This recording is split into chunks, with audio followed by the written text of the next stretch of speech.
written off. It's like, well, that must have been an animal-powered lathe. So I do think we have strong evidence for machining in ancient history. And in my mind, it doesn't have to be machines. There could have been other ways that they were doing this that we don't even recognize. So what is this that we're looking at? So this is at the museum in Hampi in southern India. And that, to me, looks like so it looks like where a pillar might have been placed. And the machine was spinning, some sort of a lathing machine. So I think it's like the other side of these pillars, basically. Like the end plates. Yeah, exactly. Right, okay. And so these pillars, how large are they? Jamie, can you go to that image in the lower right corner, please? That one right there. God, I can't get over how pretty that is. They're so incredible in real life, too. How tall are they? Way tall. I mean, my head would probably go halfway up that pillar. They're twice as tall as me. So immensely heavy. And what kind of stone is it carved out of? This is a chloritic schist, so it's called soapstone. But there are lathe-turned pillars that are also granite. In southern India, it's a soapstone, so when it's quarried, it's a little bit softer, and then it hardens once it's out of the quarry. Has anyone done an analysis of the geometry in these things, like how precise it is, and how, like I'm looking at it. If you go to the one next to it, please, that one, that one. When I'm looking at the precision of that and how many different pieces there are, I would love to know how uniform those are, because it looks insane. That looks so beautiful. We're looking at, how do you say that word? Kopeshwar Mahadev. Is that how you say it? Mm-hmm. Mahadev? God, that's pretty. It's incredible. And, these sites have crazy energy, too. You walk into them, and you can tell that they were made with a lot of love. These pillars, you can't help but touch them. You're allowed to touch them? Yeah, absolutely. Look at that. Like, I would love to know what the precision of that is. Yeah. Because really, imagine if it's insanely precise, and then you have to explain that too. Not just stone chisels and tools and stuff, but... When you can see in the pillars, you can see where the lathe started at the bottom, and you can see where it stopped at the top. It's just running. And, a lot of people are like, well, turn it sideways. Is that some sort of a sound wave, right? Is it telling us something? This episode is brought to you by Armra. Every week there's some new wellness hack that people swear by, and after a while, you start thinking, why do we think we can just outsmart our bodies? That's why Armra have a mom.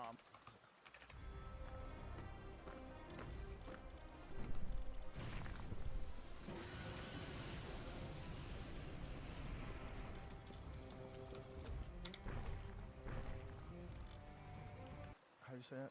Oh. Can I see that again, Jamie? Of how precise they are? Oh, here it goes. The pillars in, how do you say it? Swarga Mandap of Kopeshwar Temple are lathe-turned with extremely uniform circular and polygonal profiles, showing high geometric precision and tight alignment despite being carved from stone without mortar joints. It says it resembles machine-turned work. Resembles. Yeah. That's cute. Mm-hmm. Isn't it more likely that it's machine turned? If it's exactly... Pillars are laid out with consistent spacing in the circular hall so that the open oculus in the ceiling remains perfectly centered, suggesting careful radial planning and load distribution. The temple uses interlocking stone and gravity rather than mortar, so the precise fit of the pillars into bases and beams is critical to stability and is cited as an example of advanced medieval Indian stone engineering. One thing that's interesting when you go to these temples is you can see where they have moved these pillars into the temple. So the core of most of these temples, in my opinion, is the original megalithic part of these temples, the oldest stuff. But you can see where these pillars have been moved into new temples. And so you'll see these crazy, precise, dark stones. This is a rotating pillar. What? I think it used to rotate. It does not anymore. I actually saw that pillar. When did it stop? I don't know. And maybe that's just a myth. I have no idea. But you can see where they moved these pillars from original temples, or maybe, who knows, maybe they found a workshop somewhere with these, and they put them in the center of the newer temple.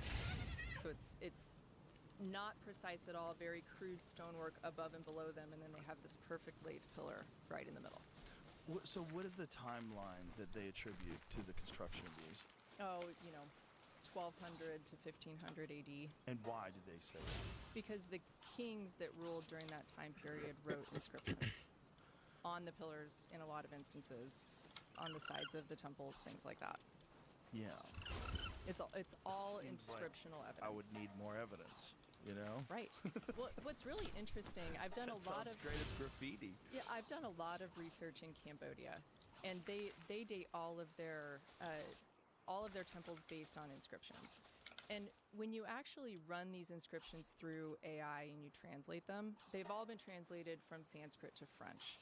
I then translated it from French to English. And when you read what the kings actually wrote, very seldom do they say, I, King so-and-so, built this. What they say is, I installed a lingam, I brought a statue to this temple. And so the archaeologists make a fairly big jump between what the kings actually wrote and saying, well, this king must have built this.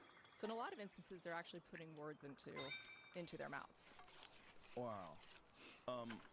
So what is your belief in terms of the timeline of the construction of these things?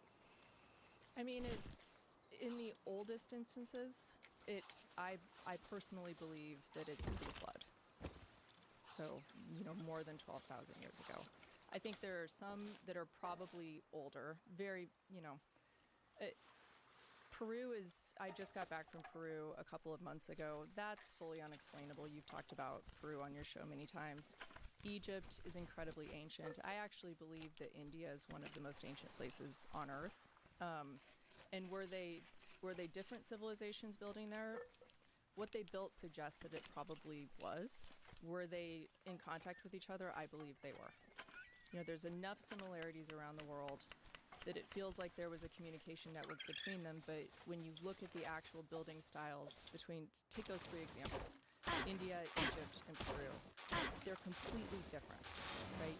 Egypt is very just blocks, very few decorations, especially in places like the Osirion. It almost looks, it's like clinical, But then you're in Peru and it's playful. There are these big, pillowy blocks. And then you go to India and there's carvings all over everything, right? And so I do believe that there are certain places in this world that are substantially older. And I believe that for thousands of years, civilizations they're attracted to these places. And they build on top of them and they settle there. And so you just see generation after generation after generation of building on top of them. Well, it makes sense when you think about Kailasa. Does that mean AC breaking? An American Home Shield warranty can help protect major home systems and appliances. And if AHS can't repair the covered item, they'll replace it. It's all in the ball. American Home Shield. Sign up today at ahs.com. We should note that you have not seen the interviews in question, but that we did send you detailed lists of allegations that both women made. Because look how perfect it is now. And this is thousands of years after they attribute it to being built, or at least 1,000 years. Yeah. And it looks like there's been zero erosion. Yeah. Now, add a few thousand years to that, it's going to look exactly the same. Yeah. And if you're just generation after generation, like not knowing who built it, and you get a version of, this king said he did it, or this guy said he did it, like, how, add a few thousand years, and it's fucking guesswork. 100%. And to have archaeologists shift through dirt and find an inscription somewhere and go, oh, we nailed it. Like, God, that's such a disservice to what the complexity of the mystery of what we're looking at is. Yeah. Like, just the Kailasa one is, I am obsessed with that place. I've watched like 4 or 5 documentaries on it, and we went over it on the podcast the other day with the CEO of Perplexity. I saw it's that. like, it's fucking bananas. Yeah. It's so crazy how precise, and one mistake and you're fucked. But yet it's all geometrically aligned. They have no idea what they did with all the stone. Yeah. That's the big question, right? That seems so They crazy. removed an entire cliffside mountain, and it was And they put carved it it from the where? top down. Yeah, and put it where? Would you do it at all? Good question. That's so much rock. That's not a little bit of rock. You would think there'd be some laying around. Yeah. Even after thousands of years, you'd have like a pile somewhere. Like, fuck it. Anybody want some free stone? It's over there. No one's gonna take all the stone. You have fucking millions and millions of tons of stone. Like, that's crazy. Yeah. What'd you do with it? You know what I wonder? and I do feel for archaeologists, right? I mean, they go to a site and they're like, gosh, this feels a little older, but the only evidence I have are potsherds that I can date. I can dig down and I can find cultural layers of cultures that, in my opinion, lived there afterwards. They're dating that, and they see inscriptions. And that's the evidence that they have to make their case. But I do wonder how many of them are looking at these sites and saying, yeah, this actually doesn't make a whole lot of sense. A lot of the young ones. I would think I've so. talked to. I've talked to. I think this is the hierarchy, the structure of academics, and in terms of these guys that are teaching university courses and giving out PhDs and writing books, and they have a vast body of work that's all about the timeline, and all about what they know, and they are the gatekeepers of information. And there's a lot of ego involved with academics. I'm sure you know that. And they get really shitty with each other. And they're vicious. They're vicious when they attack each other, even if they're wrong. Like, the whole Clovis first thing was the best example of that. Yeah. The gentleman who proposed this theory that there were people here older than the Clovis people was destroyed Yeah. by his own peers. And it took years before it was proven that he was correct. And not only was he correct, but he was correct by like over 10,000 years. Yeah. Like, now they're pushing it past 22,000 years ago because of the footprint they found in white people in Mexico. Right. The peopling of the Americas. Yes. So Absolutely. humans have been here a long, long, long time. And this is just indicative of this pattern that happens whenever anybody comes up with any sort of an alternative theory that doesn't come from the gated halls of academia. They're just dismissed. But academics have only been around for a few hundred years. Like, we have to stop and think about how crazy it is that we've put the power in these people that we know are not always accurate, nor are they compromised, and they have ego problems. Yeah. And they have this structure of the people at the top that are giving out grants and giving out funding and giving PhDs and reading people's dissertations. Like, it's very social and it's very complex. And to deviate from the narrative is devastating for your career. Like, if they can destroy the guy who proposed that Clovis first was incorrect, that guy was an academic. He was established. Yeah. Imagine if you're a fucking PhD student and you're like, I think you guys are wrong. Well, you're fucked forever. I used to work in corporate America, and there were a lot of things that I thought that I absolutely never said, right? So if you think about these young archaeologists, even if they see something and they think, gosh, I wish that I could dive into that and really explore how old this is, they're going to get shut down immediately, and their self-preservation mechanisms are going to kick in Yeah. because they've got a paycheck. You have to sympathize with the situation that they're in. Oh, I do. I completely do. Like, Yeah. we've all worked for shitty bosses. It's a terrible position to be in. And especially if your shitty boss is in charge of distribution of information about the history of the human race. That is crazy. That is crazy to get ego involved in that. Because when you see like the attacks on guys like Graham Hancock and all these people that propose that this data that we should look at, that's just it. Like, there's a bunch of data that confounds the timeline. Like, it fucks it completely up. Yeah. When Gobekli Tepe came along, and everybody said, okay, we have a problem. We have an 11,000 plus year old structure for sure. Yeah. It was purposely buried 11,000 plus years ago. So how old is it? It's at least 11,000 years old. That doesn't make any sense because timeline of civilization is supposed to be 6,000 years ago. So now we have immense stone structures with 3D carvings that are in concentric circles. That's 5,000 years older than that. Yep. Okay, these are hunter and gatherers. They were just assholes that, in their spare time from killing antelopes, they decided they were going to build immense structures on the Yep. top of a hill.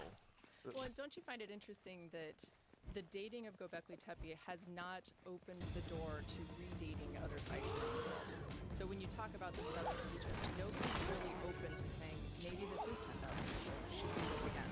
Right.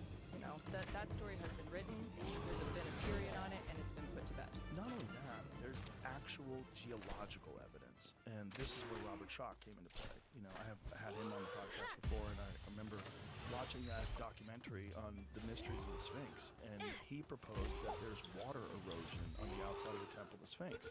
And he's taken photos of that erosion and brought it to other geologists and said, what do you think this is? And they said, well, that's water erosion. And then he shows them where it came from. And I don't want to have nothing to do with this. Yeah. Just kidding. It's wind. Which is crazy. Imagine the timeline of human history is so controversial that you're worried that it would ruin your career if you spoke accurately about your field of expertise, which is erosion and geology due to rainfall. Thousands of years of rainfall. Well, thousands of years of rainfall means, at the very least, the Sphinx is 9,000 years old. Yeah. At the very least. But that's probably way older than that, because you have to have thousands of years of rainfall from the time that it was constructed to make these kind of deep fissures into this stone. And it was buried for much of its recent history, which means there was not erosion taking place the entire time it was buried. Yeah, the whole thing's nuts. And the wind and sand erosion, that's an argument against that, right? Because it was covered in sand. Yeah. And, if there was rain erosion like they're proposing, it had to have been when there was rainfall, significant rainfall in the Nile Valley. And that's way back 9,000 years ago. A long time ago. Yep. And, I guess it breaks my heart a little bit that this conversation gets shut down. Because if you think about right? The number of people that have subscriptions to websites like that because they are extremely interested in where they came from. And it opens up their world when they can see 4 generations back. It gives them, people that belong to these subscription services will say, I finally have a sense of belonging. I kind of feel like I know where I came from. We as a humanity, imagine if we actually knew where we came from. I think we would feel a lot less lost. Thank you for choosing Chapman Dodge. This is Goldberg. You get a free jackhammer for each Dodge you buy. You can't do that. What? I don't think it's sad. I think it's funny. I think it's just another example of just how funny people are. How we're so weird. We're so full of shit. And we're just so filled with this desire to be correct and to enforce our narrative. And we do it even with facts that are really significantly important to the entire world.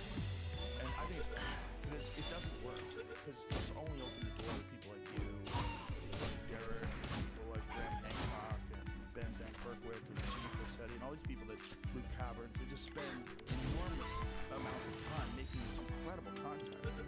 Like all the stuff that Luke has done in the Americas, in South America, good lord, there's so many mysteries. Like, explain away Sacsayhuamán. Explain away those stones. Help me out. Help me out how people with no steel and no heavy machinery move these things into position. Move these 20-foot tall, immense stones that are cut like jigsaw puzzles. It looks like they were melted into place. Yeah, it looks like a melted marshmallow stacked on top of a melted marshmallow. It's literally bananas. It makes crazy. No sense. And then you have the weirdness of these elongated heads that they find down there, these skulls that are absolutely real skulls. These are not hoaxes. They have a 20 to 30% larger brain capacity. Yeah. In the skull. I have personally seen elongated skulls in 4 different countries. And it's not the same as skulls that were manipulated to be flattened. That's what's different. So when people think about this, there's a very well-known practice where they would take boards and put them on children's heads to elongate their heads. The question is, why were they doing that? And were they trying to emulate something That's right. that existed? Another type of person that was here? Well, it seems like it. And it seems like these skulls that they find, particularly in Peru, the bones are larger, it's a larger face, and they have a larger brain capacity, and they don't have that sagittal ridge, that sagittal suture that's down the middle. So they're literally a different kind of skull. It's clearly human, or some form of human, but it has more brain volume, and it's built different than us. And everybody's like, I don't see anything. Yep. They're not like, hey, maybe there was a completely different species of human that existed along with them, just like Denisovans, just like Neanderthals, just like all these new ones that they keep finding fairly recently. Like the one they found in China, the big-headed man. What was it? What was that one called again? Juliennes, Homo juliennes. This is like really recent. Like a few years ago they found this. Like, okay, we don't have the picture, guys. We just don't. We don't have the full. We don't have all the data. And when you have these fucking big skulls and you're not even bringing that up, it makes me think like, are you afraid to look at this because then you have to admit that you really didn't know this and you're walking around saying you're an expert in the human timeline? Imagine some of the capabilities of these people with that much more brain volume. Could they speak telepathically? Could they move stones with their minds, with sound? Right? We don't know what they were able to do. If you just unlock an additional 10% of your brain capacity, Joe Rogan's brain capacity, think of all of the connections you would make. Think about all of the things you could do that you can't do now. Like and that now movie expand your Limitless. brain volume by 30%, exactly like The the movie Bradley Cooper Limitless. movie, remember? Yes. Yeah, and he kept the same size head. Or the movie Lucy with Scarlett Right. Johansson. That's the right? best one. Just unlocking Yeah. her full brain, and Yeah. suddenly she was moving things with her mind, right? So were these people able to do things that regular humans couldn't? And that's why they were emulated throughout history with cradlehead boarding. They were the elite. They were maybe building some of these structures, who knows? And if you are just an average Joe in that community, you want to look like them, right? All of us do it, right? Especially the elites of the time. Yeah. Especially the humans that, were the kings and the pharaohs and all these different people. They wanted to have those heads. Yep.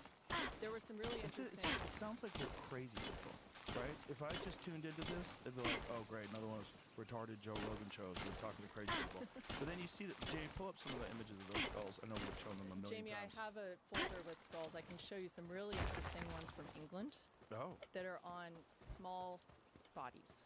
So they almost look like fairies.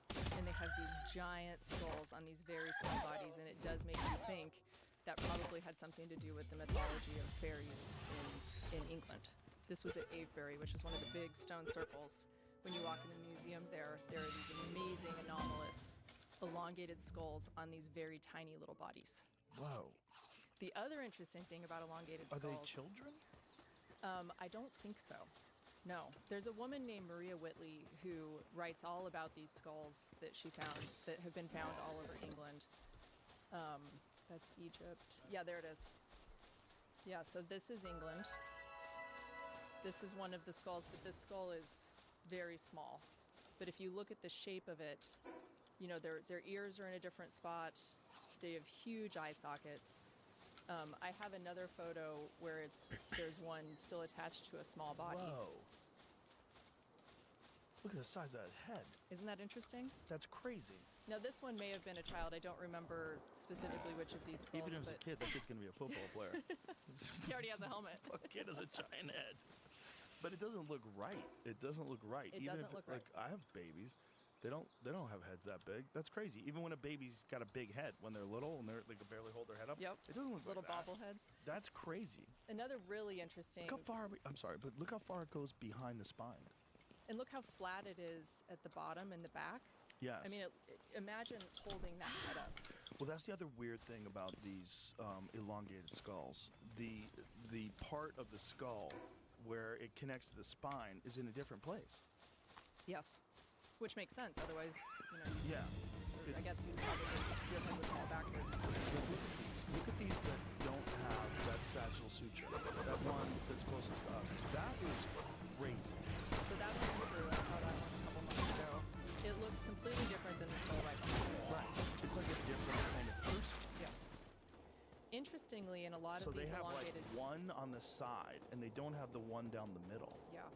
There's another one that's labeled Malta, and you can see the view of it from the top, and you can see how it looks completely different than any of the other. So here's an interesting thing that I'm not sure you've talked much about, Joe. Brain surgery? The holes in the back of these skulls, it's trepanation. Yeah. So it was a surgery that they see evidence of in lots and lots of ancient skulls. And the question becomes, so if you don't have a sagittal suture and your brain, our brain will fuse, right? Look as how- we grow. Sorry, but look at that, what it looks like. It looks like they used drills, Yeah. doesn't it? And Like they just drill a circle around that dude's head? in a lot of instances, these people survived these surgeries. The question becomes, why were they doing it? Whoa, look at that top one. Scoop out some brain, bro. That's crazy. Maybe they were trying to relieve pressure. Well, if your brain doesn't have all of the sutures that ours does, and your brain is fusing, there are some theories that suggest that these people were losing their connection with consciousness. So because their brains were so big, they, a lot of telepathy and things like that. So if you cut a hole in a fused skull, you still have access, right?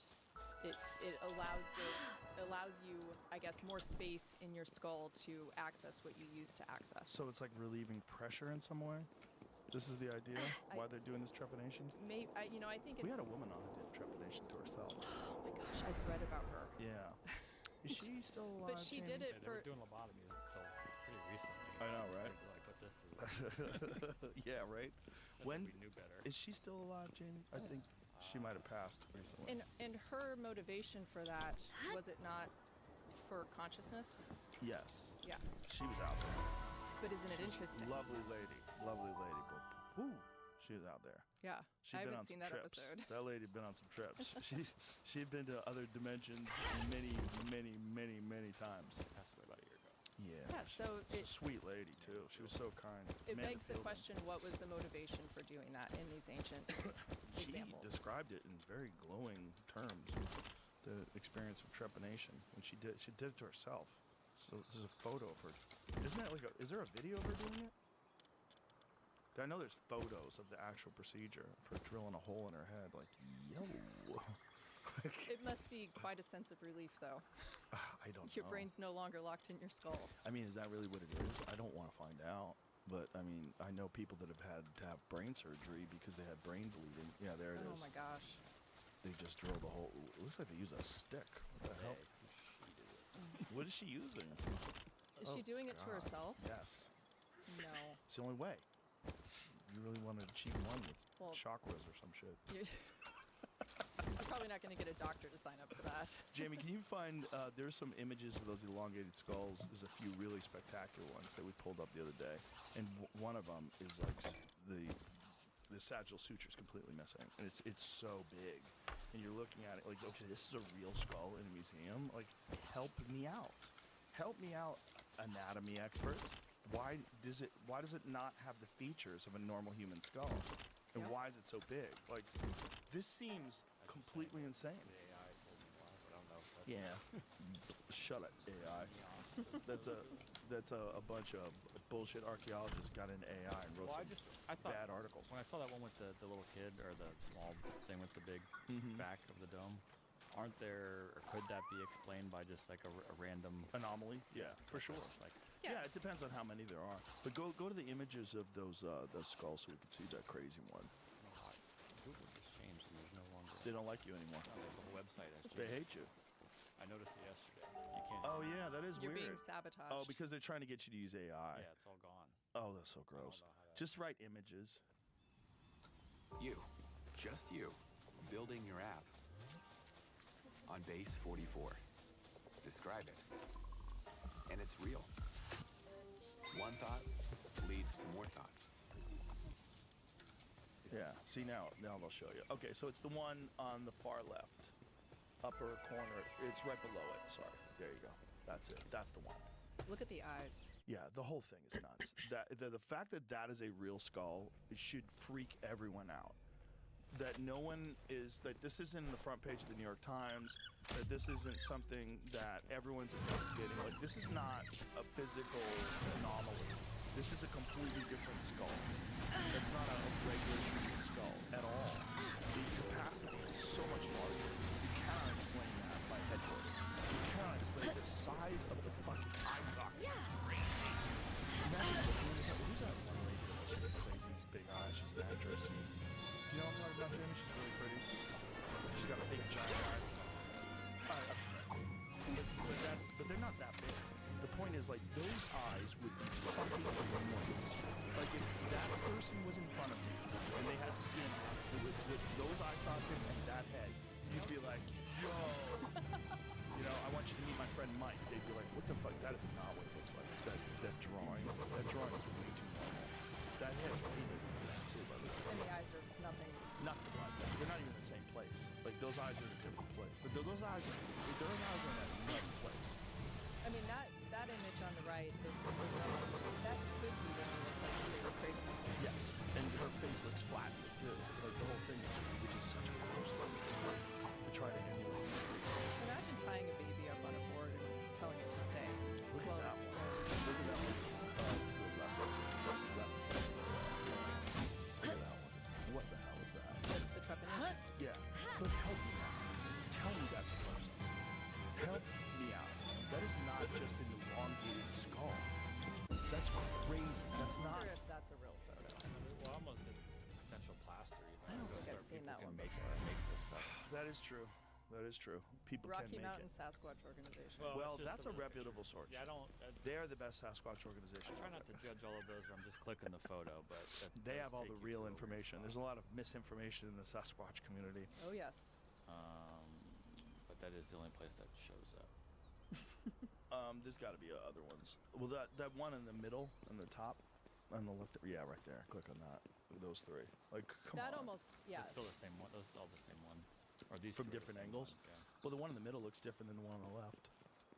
Definitely. Yeah, I know. Look at the These two are recreation same. below, though. At least his eyes are big. He looked Like, okay, that's a good one. That's a good representation. What those Right. people. Those people. Tell me that dude can't read your mind. The dude on the 100%. left. He comes up to you with those beads on. It's like, I'll do whatever you say. and you're like, okay, I guess we're communicating with the mothership. Yeah.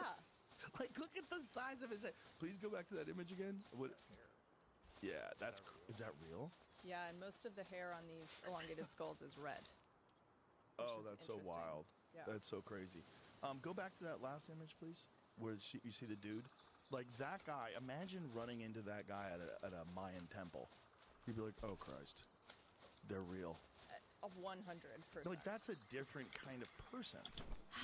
Like that seems, the eyes are fucking massive. That seems like a totally different kind of person. Yes. You Who know? has very different abilities than the average human. Yes. I mean, if the brain is what differentiates us from all the other intelligent animals on this planet. Yep. And a human, it looks just like a human but different, has a brain that much bigger than ours. What is that? What? That's a real thing, folks. We're not making this up. These fucking skulls are real. That's crazy. Yep. And That is crazy. There was a person like that. the only museum I've been to in the world that has any sign that Bro. indicates it may have been alien is Malta.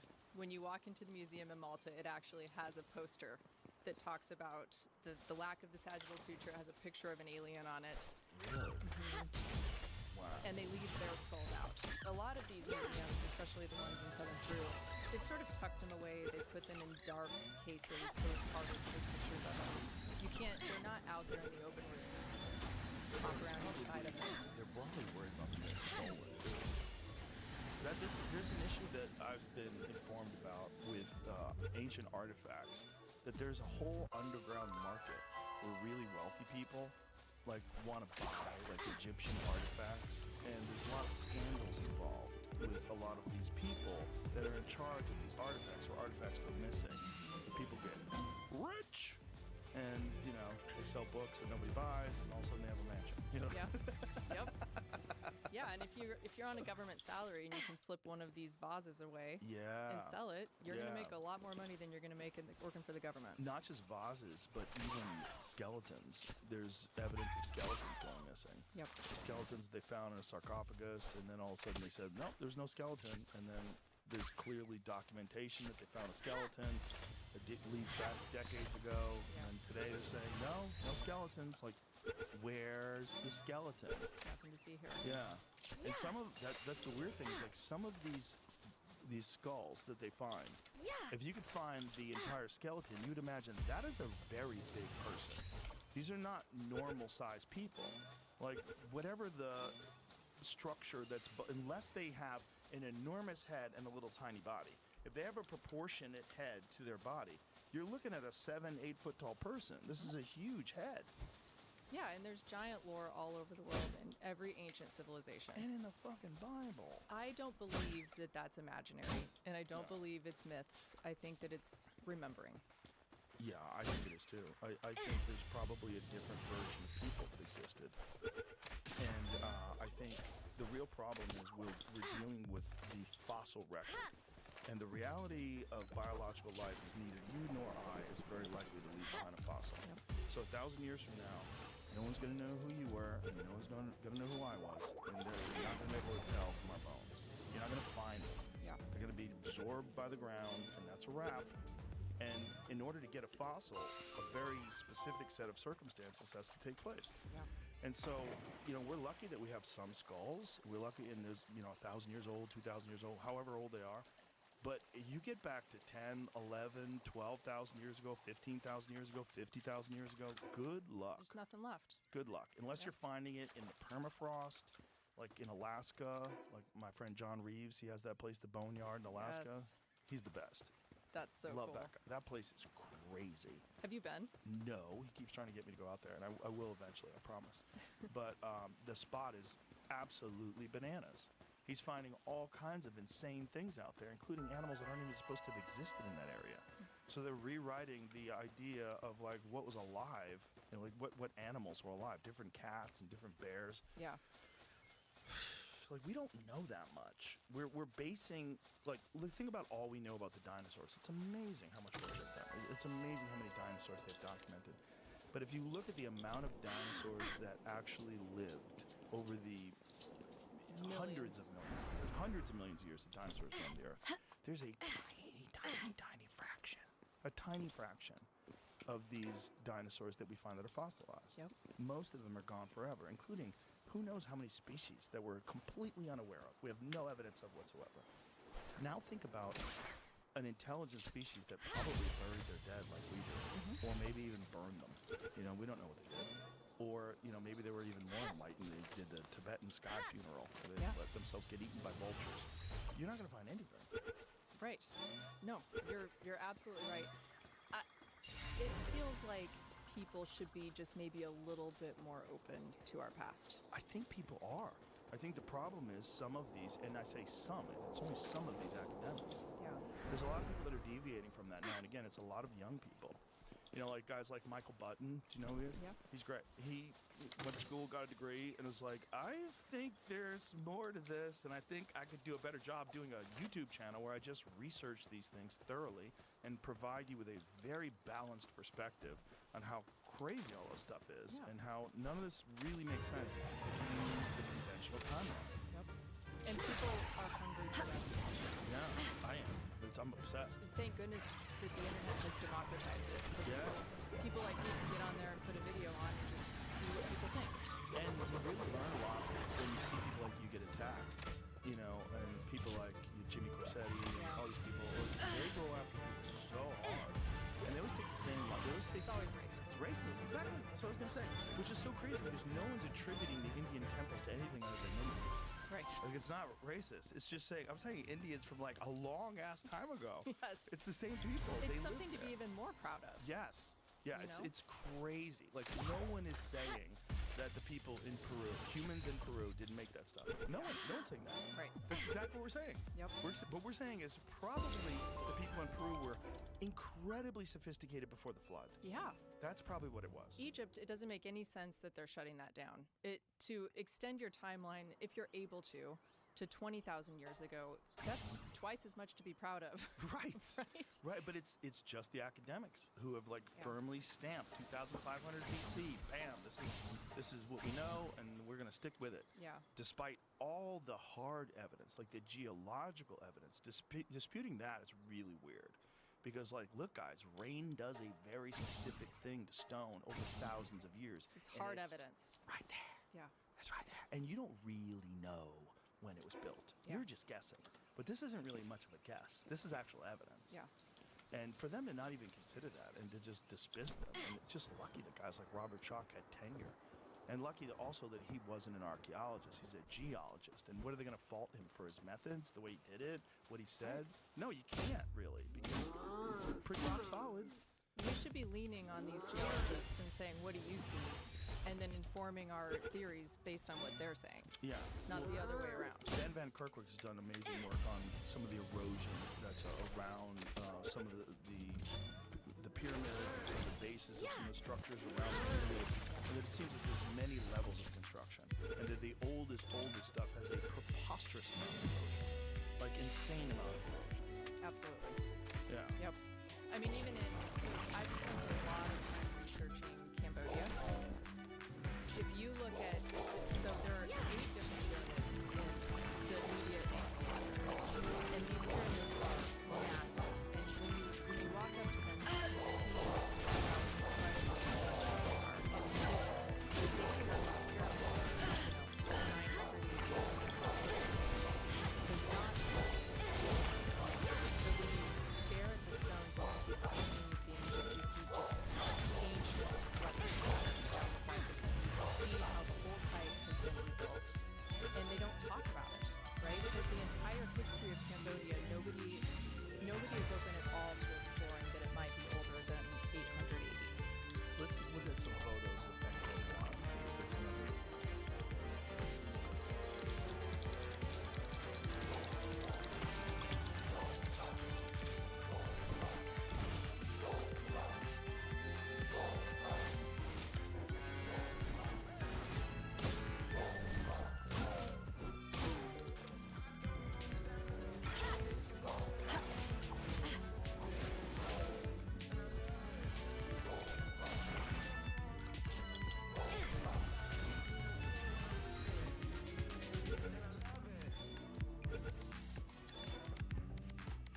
Incredibly bizarre place.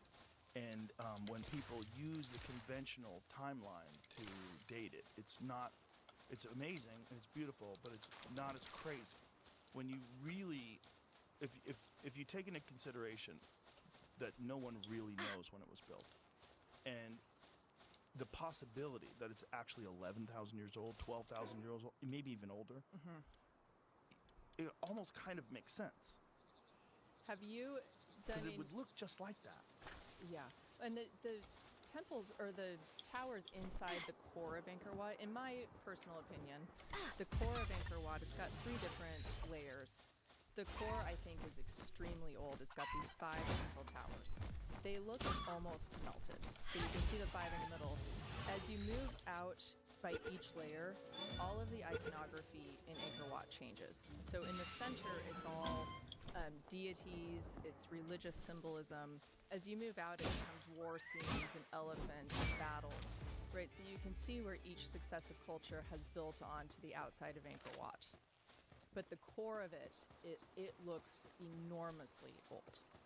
And let's get some photos of the core of it. Have you ever discussed the LiDAR findings around Angkor Wat? I have not. Jamie, I have some photos in my Cambodia folder.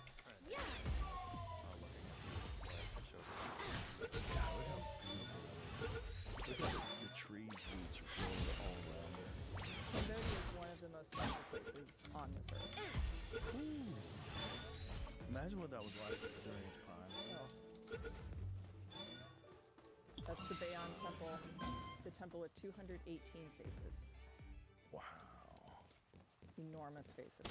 So, Are those are clearly different stones brought in? Yeah, Yeah. they're individual stones. Compared to the other stuff we've seen where it's not right. that. Correct. Yeah, very different. Yep. Very different kind of construction. Yeah. Spectacular, but maybe makes more sense In than like Kailasa. In 2012, that's a great photo. In 2012, they did a LiDAR survey in Cambodia, and what they discovered in Cambodia completely shocked the world. So you can see Angkor Wat in this photo is right in the middle of that giant moat. There were huge mound fields all around Angkor Wat, inside this moat and outside of Angkor Wat. And then if you go south of it, you can see these giant spiral embankments. If you just zoom out a tiny bit, you see those spirals in the bottom left side of the screen. Those are from one side to the other, they're a mile long. Yeah, so these are the geometric features at Angkor Wat. And these are hidden from the naked eye? Yes, they're under the jungle. Nobody knew that these were there until 2012 when the LiDAR results came out. Holy shit. There are mound fields that are a mile. This particular mound field is a mile long. It's a 10 by 10 mound field, and these mounds are enormous. They're like 30 feet across. And there's no explanation at all for what these are. And they didn't even know they existed. They didn't even know they existed. So this is Angkor Wat from the air. Very, very interesting. That western beret where you see, that's a man-made, it's the largest hand-cut reservoir on Earth. It's 8 kilometers long and 2 kilometers wide. So you can see the old Siem Reap International Airport just south of it. That's the size of this thing. It is enormous. The official archaeological story of these berets is that they were hand dug and that they were used to water rice. There's one on the left side, that's the western beret. There's an equally large one on the east side. So there are 2 of them that are 8 kilometers long on each side, 2 kilometers wide. Just an enormous volume of dirt would have had to have been removed to create these. And there's no discussion at all about what they were for, how they were made. They're just attributed to different kings based on inscriptions found in the corners of these sites. So if you want to talk about mysteries, in my humble opinion, Cambodia is one of the most mysterious places on Earth. How old do they think this reservoir is? Like 900 AD, so not old at all. And there's no explanation for how it was done. Just to excavate the Western Beret is the equivalent of 53 Giza-sized pyramids of dirt moved out of it. So this is it today. You can see there's a temple in the middle of it.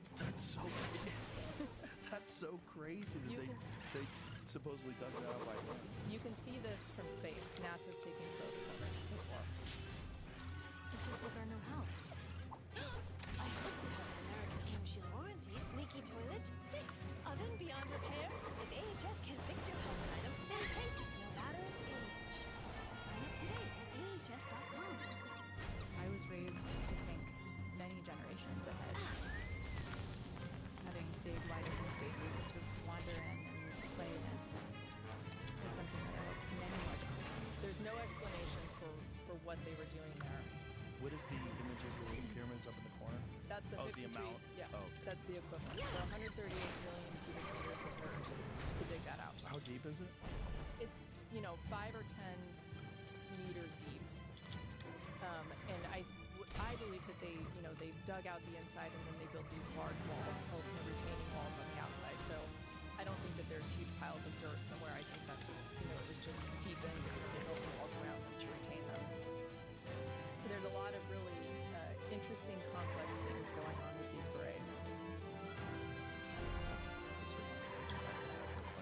Dig up something. Yeah.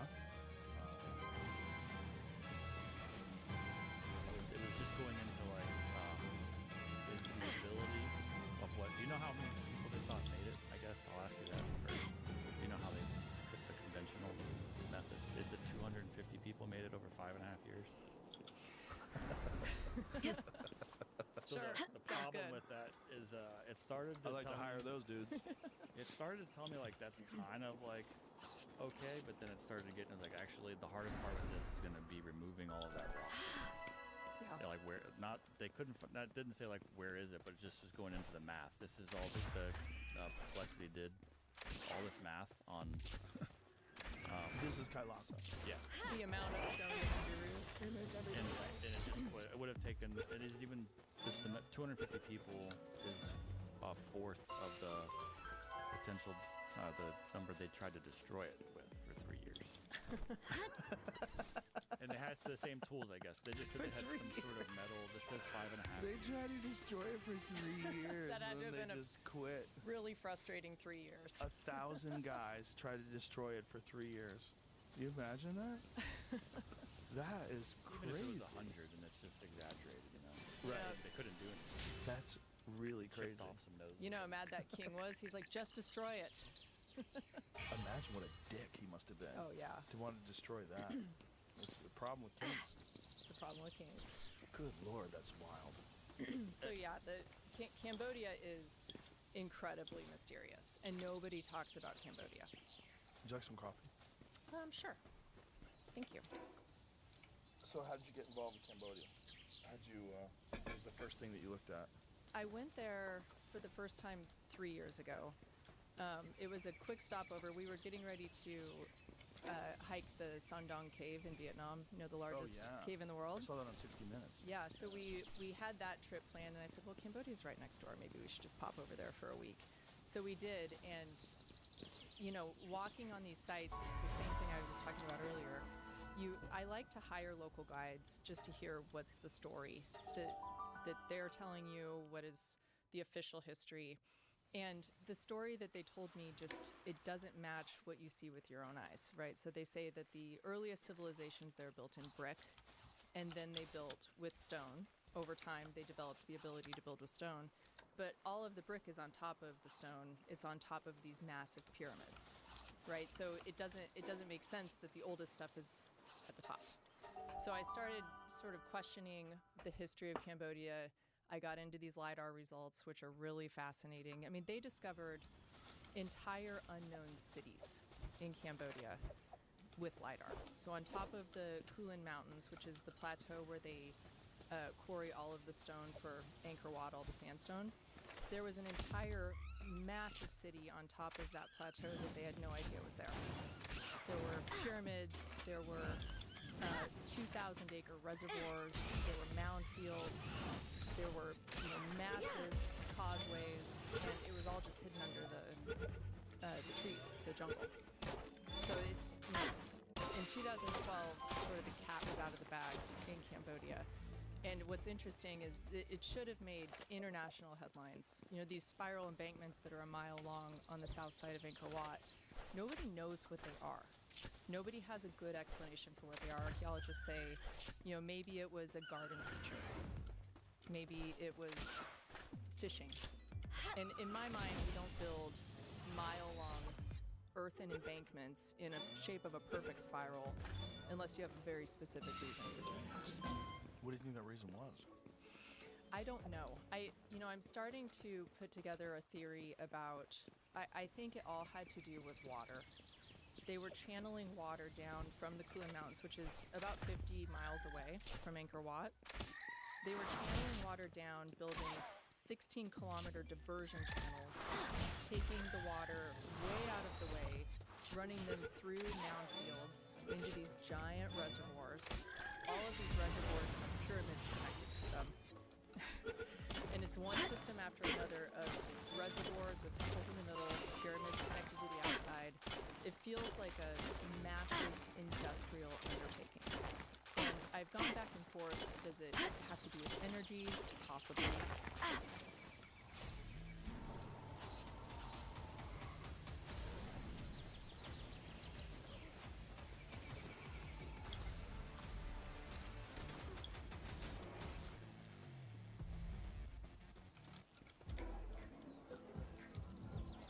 We created a cocktail that requires 7 unique ingredients. The most important one, 1800 tequila. The world's most awarded tequila, proudly poured at the world's best bar. I personally think it had something to do with how they were treating the water. Like if they could get it structured, maybe, right? So that it was better for plants, better for people, better for animals, better for consciousness. There was a massive undertaking happening there that just isn't addressed at all by archaeologists. Nobody's tying together these different systems and saying, gosh, that was a monumental undertaking. I wonder what they were doing that for. It's all just rice farming, is the official story. Can you show me that LiDAR image again? I'm looking for more.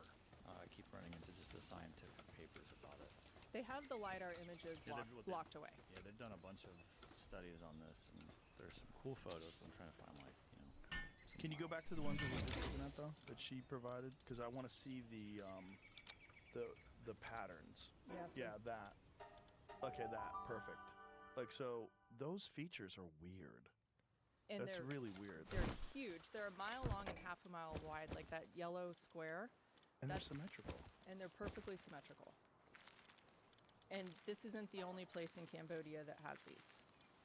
And so we're probably looking at an intensely sophisticated civilization. Yes, absolutely. I mean, the moat you see dug in the middle of that structure, that was built during the Khmer period, which is the civilization that all of this is being attributed to. They're the ones that dug that through the middle. So I don't even think they knew that this was here. It was just completely covered. Yeah, they just dug right through the middle of it. And so this is probably really, really old, and people have lived in that same place. Look how crazy that looks. That's Almost crazy. every inch of ancient Cambodia is engineered. There's a site called Kokare. It's about 200 miles northeast of Angkor Wat. They discovered a 7-kilometer-long man-made dam that created a 2,000-acre reservoir. Look at that image. Yeah, they That's didn't know crazy. that this was there. That's crazy. I was on a tour with Derek Olson last November, and we actually took the tour group out to the corner of Angkor Wat and walked those mounds. And what's interesting is when you're out there, you actually can't tell that the mounds are there until you're kind of on top of them, and then you look around and you're like, wow, feet above the rest of the landscape. And then you kind of keep walking because these things are 30 feet across. So you keep walking, and then suddenly you're at the bottom of the landscape. So I don't think that they knew it was there. Wow. It's so big that without LiDAR, you're really not going to get an understanding. So of that what it that is. picture, yeah. So there's a good example of the jungle canopy being kind of stripped away. This is what it looks like from the air without LiDAR. So there's no way you would know. No. Wow. Entire cities, 7-kilometer-long dams, huge reservoirs. They didn't know about any of this until LiDAR came out. That's incredible. So look how the trees are growing back. That's so dope. Look how awesome those roots look. Yeah, that's the Lara Croft temple. It's called Tapram. Oh, really? Yeah, Laura Croft was filmed at this temple. For real? They actually let her film there? That Yep. movie? Yeah, Wow. Pretty dope. yeah. Tourists love it.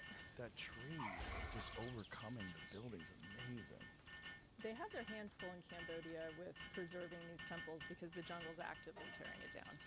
Yeah, it looks like the jungle's trying to consume it with that tree. Absolutely. Like eventually it will. Yep. Eventually, if more trees grow like that, it'll break down all the stone underneath it. The structures, I believe, are older, like the pyramids. They're a little bit more impermeable to these kinds of things. The newer temples, like the one you see on the screen, they just get ripped down. You know, it's a little bit inferior construction, so it's newer. Obviously, I think the Khmer actually built those, and so those just get ripped down immediately by trees. But the really old stuff, the pyramids, if you see photos when they excavated it in like the 1920s, they were fully intact. You were talking about the center of it, that it's different, that it looks older. Is there any clear images of like what that looks like? If you of the pyramids or of Angkor Wat? Angkor Wat. The center. I don't think I have photos in that folder, but you can, if you, Because you were talking about the difference between the Yeah, iconography. if you search just the central towers of Angkor Wat, you're probably going to find images of that. The central, it's 3 layers that get higher and higher as you get toward the middle of Angkor Wat. And in the middle of it, it's carvings that just blow your mind. And they're all spiritual in nature, which is something you see all over the world. So in India, where I just was, it was the same thing. The older structures, it's spiritual imagery. And then as you move out to the newer structures, it's all war scenes. You know, you can see the de-evolution of human consciousness. Yeah, so these are from the center of Angkor Wat. It's deities, you know, it's beautiful 3D carvings. You can stick gum wrappers through these, so they're fully enclosed. You can stick a gum wrapper behind these stones. Whoa. If you have a crack like this, well, you have a problem. Today I'm learning how a cracked wall might mean your foundation is sinking. It always points towards the area where it's sinking. For example, this corner here, we're down almost a full inch of... God, it's so pretty. It's so beautiful. And this is all this. That's so interesting that the people that probably built it first had no interest in war. No interest in war, or at least had a very enlightened perspective. It does support, you know, the idea of, I know you've talked about the yuga cycles on this show, but the idea of human consciousness having reached its peak 12,000 years ago and has just been slowly devolving ever since. You can see that in the imagery in some of these temples, plain as day. So yeah, there's a lot of images of, you know, war scenes on the outer, like all of the outer layers of Angkor Wat, but in the middle it's totally different. Same in India. Now, does anybody have an idea, like, does anybody have a compelling theory as to when these were made? That, like, is backed by any kind of evidence or... No. No. I mean, you can look at carbon dating, and you can poke holes in the carbon dating all day long. So they'll carbon date wood samples. You know, these are made of stone. You can't date stone. There's reconstructions that have happened on all these sites that are brick, and then there's wood doorways that are put in, and they've carbon dated the wood. And the wood, in a lot of instances, is coming back older than the accepted date of the temple construction in general, which is a little bit problematic. So, like, there's a pyramid called Bakong, which is the oldest accepted pyramid in Cambodia. That one's dated to like 800 AD. The wood samples in the repaired sections of Bakong are from the 600s.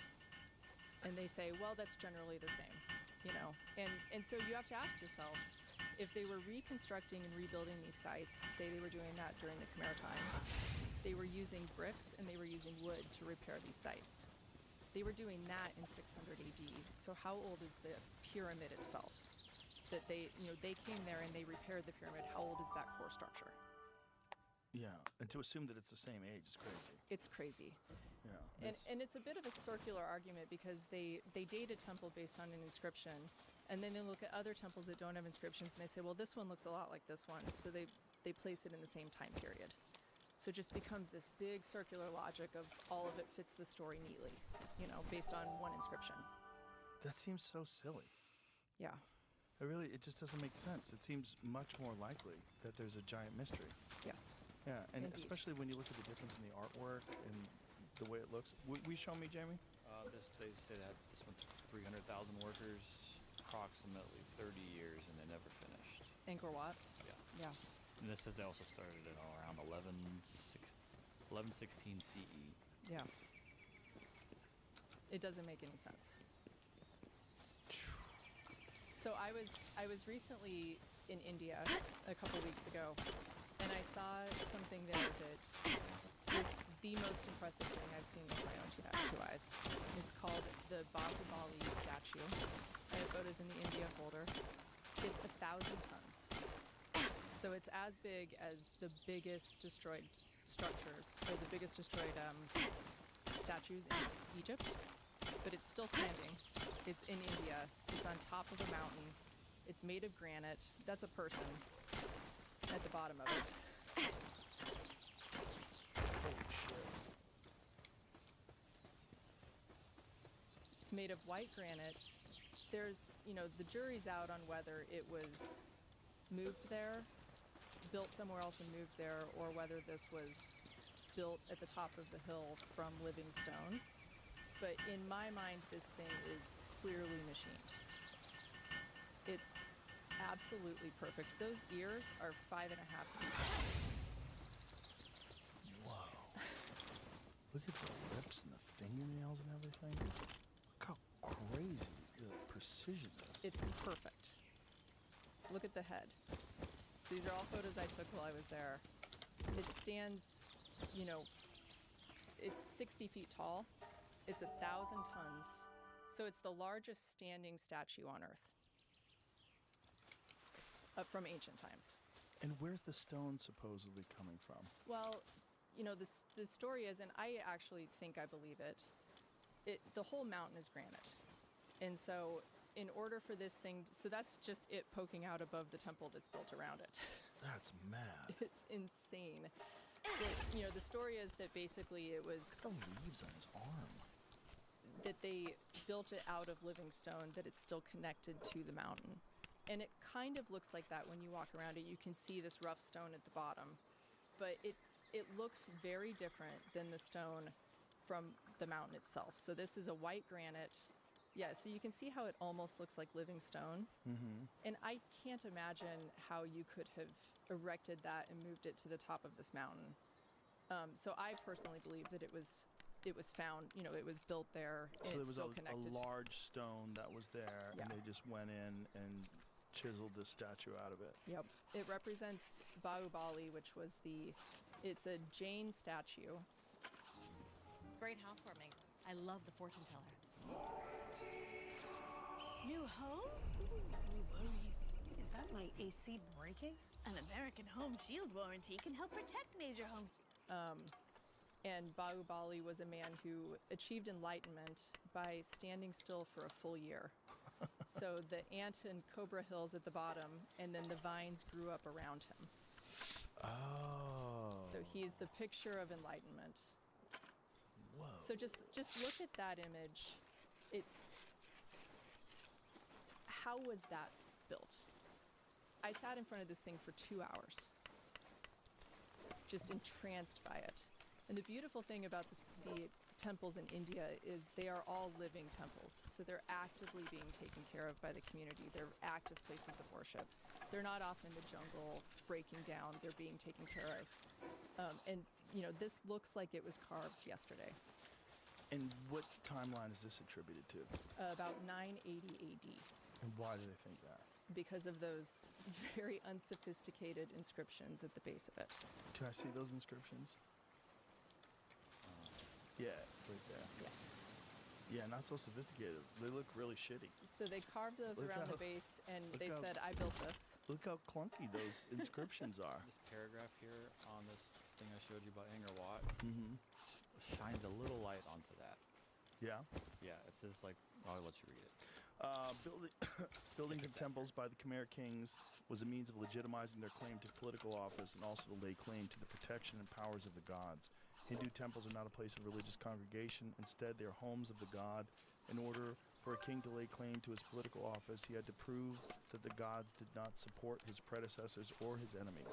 To this end, the king had to build the grandest temple palace for the gods, one that proved to be more lavish than any previous temples. In doing so, the king could make visible his ability to harness the energy and resources to construct the temple and assert that his temple was the only place that a god would consider residing in on earth. Interestingly, in Cambodia, all of the pyramids were the first structures. So the first king built the first pyramid, the second king built the second pyramid. So what I think they were doing is they were going into this landscape and they were trying to discover these specific pyramids, just like that paragraph suggests.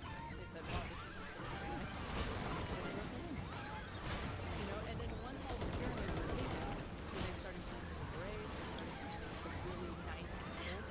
There's a temple called Bantu Spray, which is a red sandstone temple. It's beautiful. It's one of the coolest places I've ever been.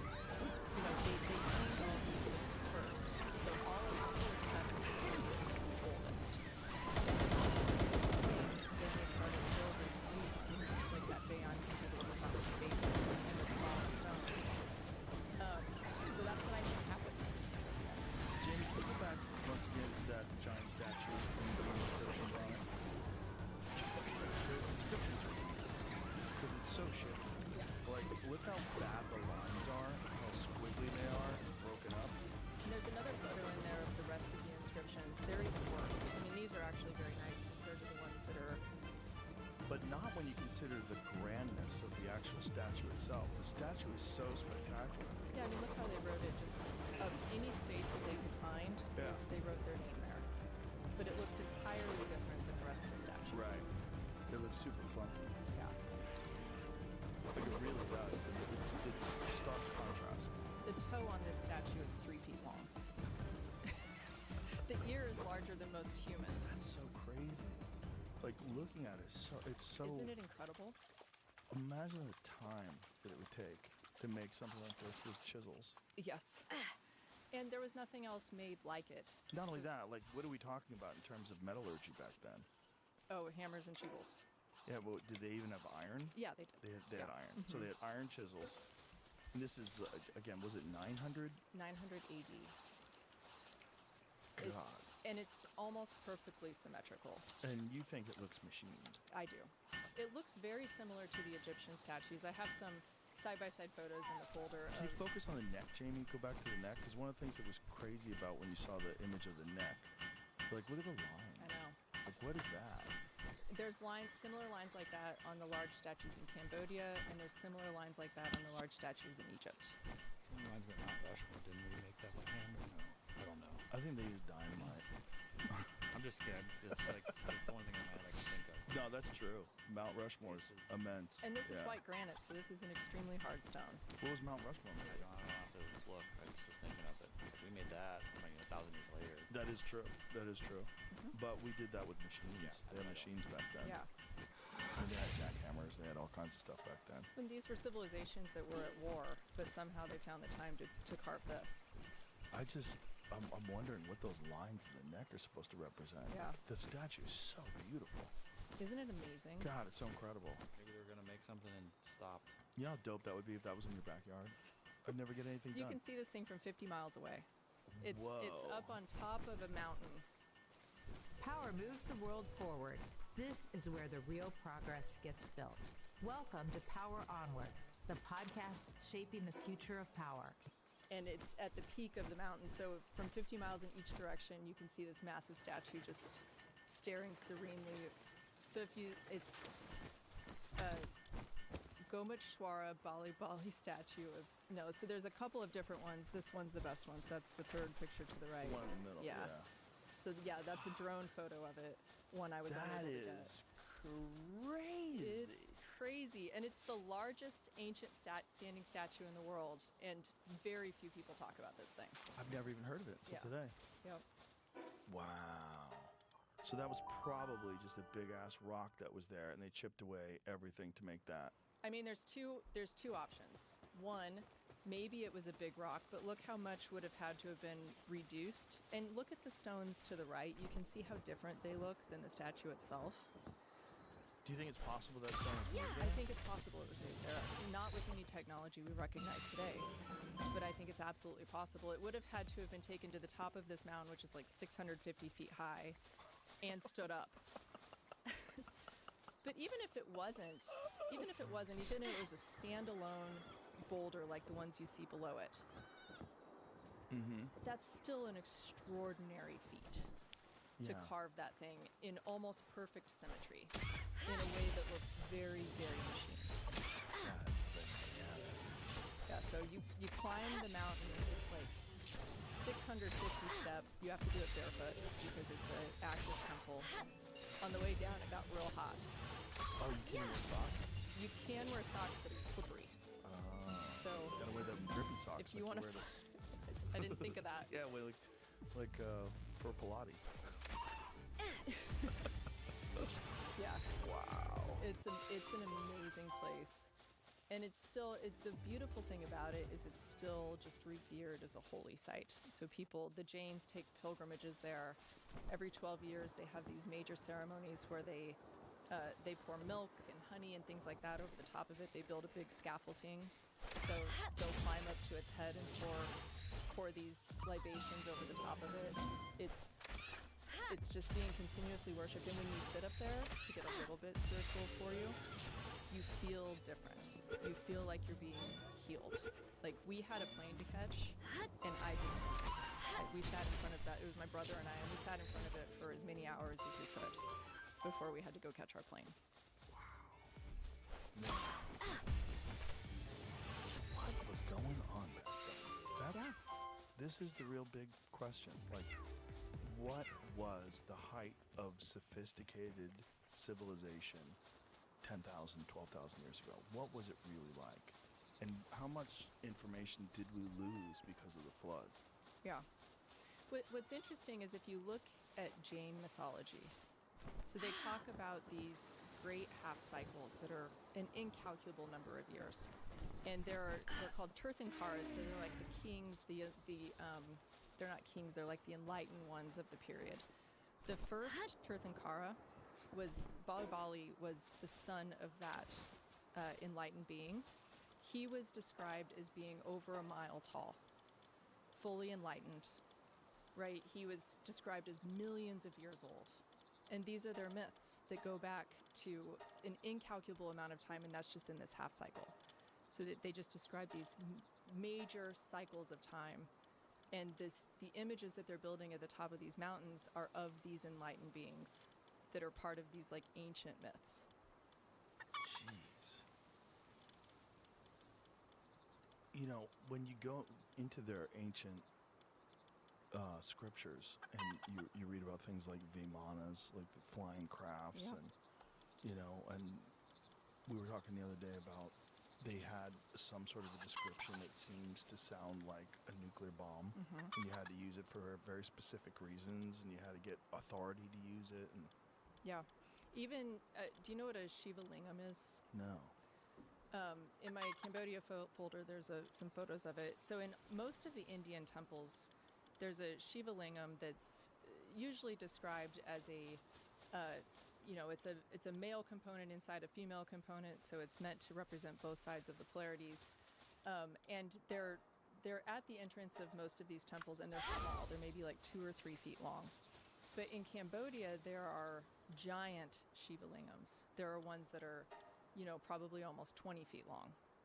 And you can see those at sites like Kokare. You can see them at the top of Phnom Bak Mountain, which is right by one of the big berets.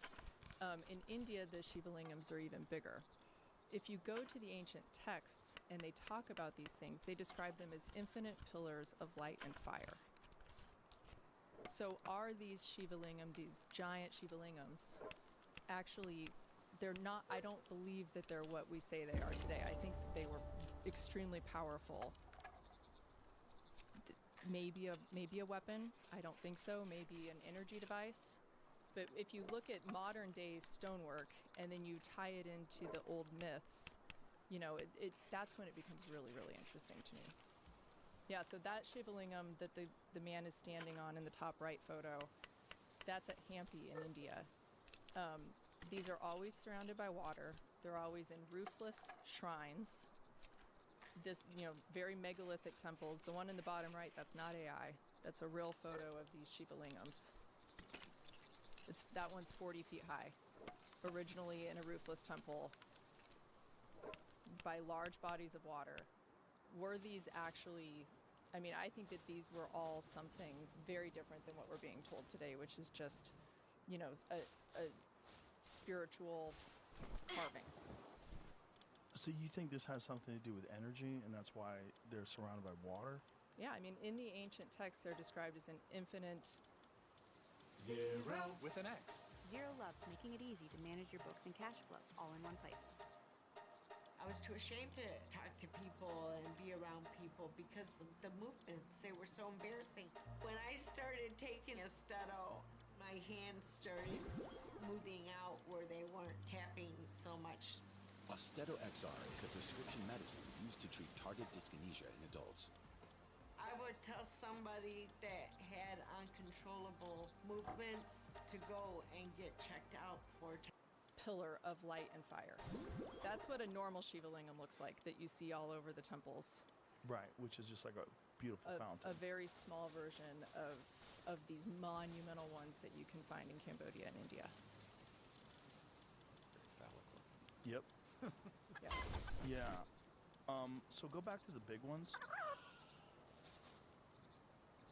An infinite source of light pillar. Infinite pillar of fire and light. That's what they were described as. Yes. What the hell is that? Like what? What were they doing with these things? They always face north. They're always in a roofless temple. They always have major water features next to them. Is that how they made power? Maybe? Power? Yeah, I think that's what she's implying. Or something, some kind of power.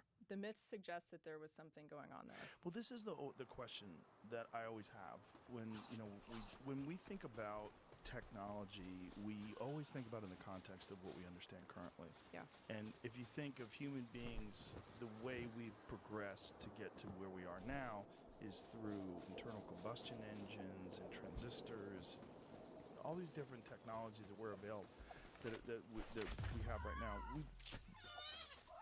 there could have been a completely different direction that they went in and achieved similar or more spectacular sophistication in this different direction. Yes. And the idea that this is the only way to go is kind of crazy. Yeah, it doesn't have to be mechanical. Especially when this is a pretty different society in terms of our value system and, what we, we're a mess. Yes. Like, Yes. Mentally, physically, we're as sick as we've ever been. It's the only reason our lifespan is increasing is because we've overcome the technology. Yeah. Right? Right. We're as sick as we've ever been, as Yeah. unhappy as we've ever been. I think that's part of the reason that the powers that be don't want us talking about golden ages, right? So if you can convince civilization that if you can convince today's society that we are the best we've ever been, life is as good as it's ever been, that's much more palatable than we are as sick as we've ever been. We're as unhappy as we've Do you ever think been. that people are actively trying to enforce that narrative because of that, or do you think they're just reinforcing their own current beliefs? I think a little of both. I don't think they know. I think there's a lot of these people that are these that are conventional archaeologists, conventional timeline proponents. I don't think they really study at all. I don't think they do. I think they try to discredit some things, and they do it very disingenuously. Like some of the people that come after Graham Hancock, the things that say are really kind of fake. But I think they're doing it because they're trying to reinforce their own closely held beliefs and this gatekeeping of information, being the person that's the expert. Yeah. This is appeal to expertise in an area where you have very little data. Yeah. It's like you really can't be an expert in something that especially like timelines of stone. Like how? Yep. How do you know? You don't really know, right? You don't know? Okay. Yeah. So let's go from there. We don't know. Yeah. you That's can't an know. okay thing to say. Yeah. Or I'm open to the possibilities. I don't think they're trying to promote it because they think that we want to establish that, human beings today are sick and let's not pay attention to an enlightened golden age when people were different and they were concentrating much more on the spiritual aspects of human life. And they had deities that were spectacular and they had technology that was above and beyond. I think they're just not willing to entertain it. I think that's like what they say about science. That science moves on and progresses one funeral at a time. Yeah. Yeah. I think that's the case with archaeology as well. I think there's a lot of these people that they have to go away. And then the new people coming up, a lot of them are watching YouTube. A lot of them are reading these papers. A lot of them are looking at the work of Filippo Biondi that's underneath the pyramids. They're going, hey, explain that. Yeah. Because you really can't. And they're trying to dismiss it so hard. But that technology is, like, if you are trust the science, like, you got to trust the science. And that technology is proven. Not only that, they use that technology to accurately get the dimensions of things like that particle collider that's 1.2 kilometers into a mountain. Yeah. So if they have that, and they can use that on a known specific structure, they know the dimensions of it, and then they get a reading that's the exact dimensions of that specific structure. This technology works. Yeah. Right? Yeah. But they don't want to even entertain it because it's too crazy. Like, if what he's saying about what's underneath the pyramids is correct, the whole timeline's gone. Yeah. Like, everything's gone. Like, it's like, okay, Yep. we don't know and, shit. He just basically announced that he discovered a second Sphinx. And if you look at the layout of the Giza Plateau, it actually makes sense that a second Sphinx would be there. The structures under the pyramid are very difficult to prove out because you have to dig or excavate under the pyramid to do that. The second Sphinx is... Have you ever heard of 1-800-GOT? Yeah, the gentle removal company. All you have to do is...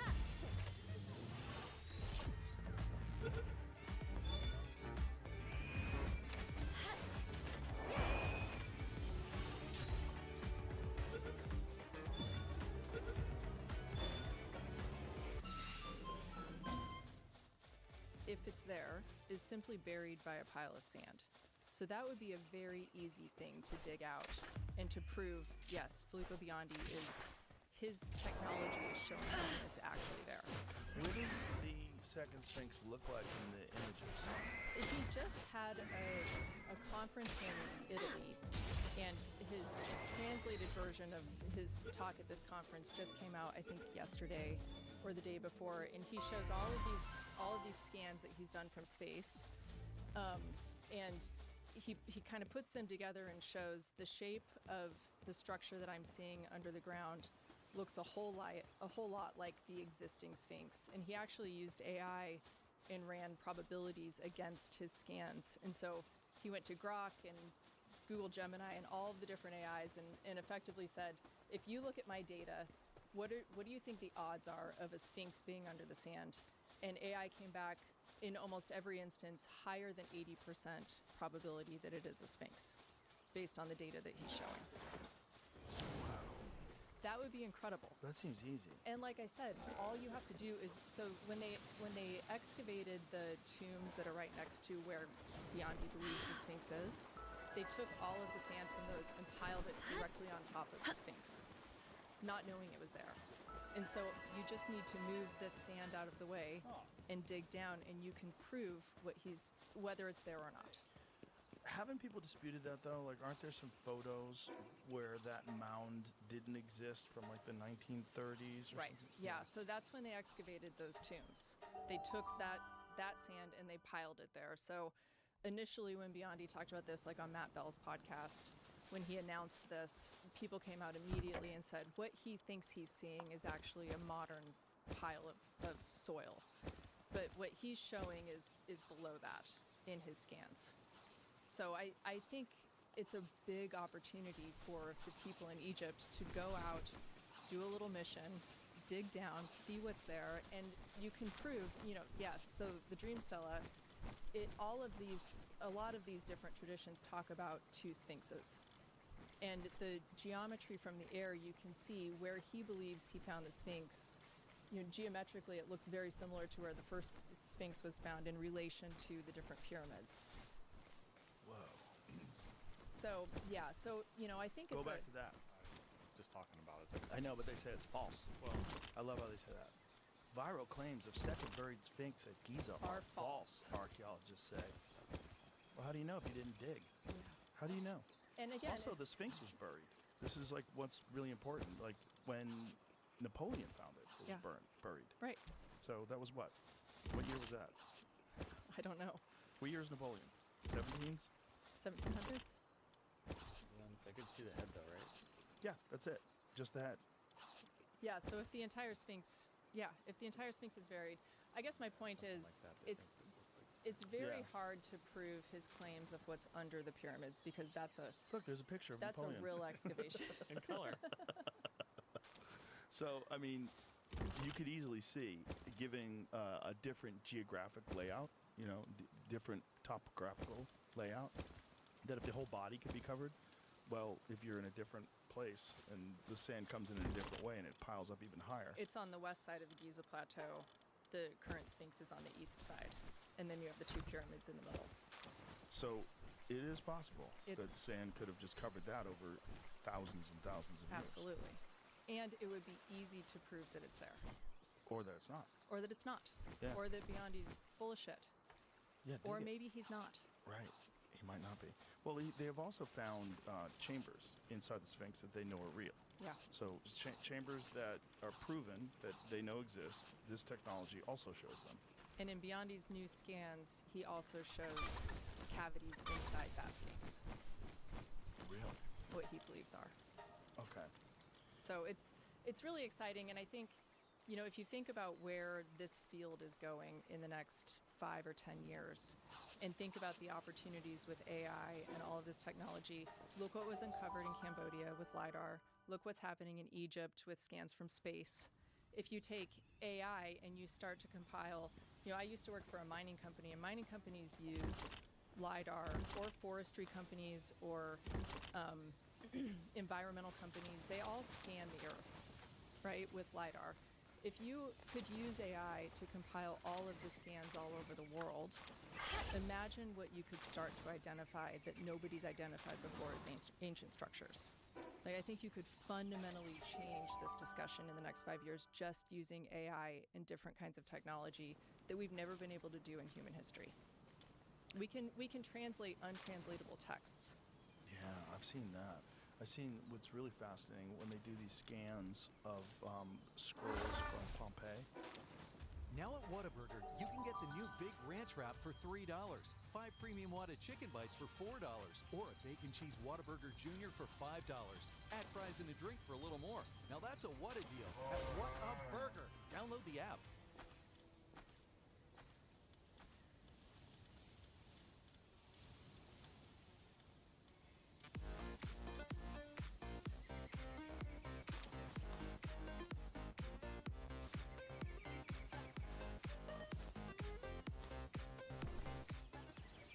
Have you seen that? The Vesuvius Yes, project. it's amazing. Like they're completely wrapped. Yeah. They're covered with ash. Like and they're super delicate, but they've been able to use scans to actually read the text on those scrolls. It's amazing. Incredible. And there's an incredible amount of ancient texts that have been untranslated.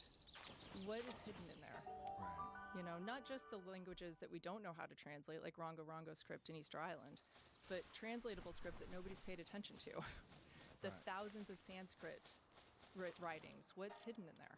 Right. You know, so I think it's a really exciting time to do this work. And I personally believe in the next 10 years, there are going to be extraordinary discoveries that I think it's going to be very hard to argue that we need to at least re-examine our history. Yeah, without a doubt. I think that's already the case. I think there's, thanks to people like you, and thanks to people that are making these videos, we could see this it's just so puzzling. I mean, Yeah. it doesn't make, the timeline doesn't make any sense. It also doesn't make any sense in terms of like a linear timeline of technology. It's like, what were they using? Like, Yeah. how did they move this stuff? Like, And why? why? Yeah, why? Why were they building these things? Why were they building them where they were building them? Yeah. You know, if you think of the Earth like a human body, were these sites built on the acupuncture points of Earth? They were built in highly energetic places. When you go to these sites, you feel different. People describe spontaneous healings. I have when I visit these ancient sites.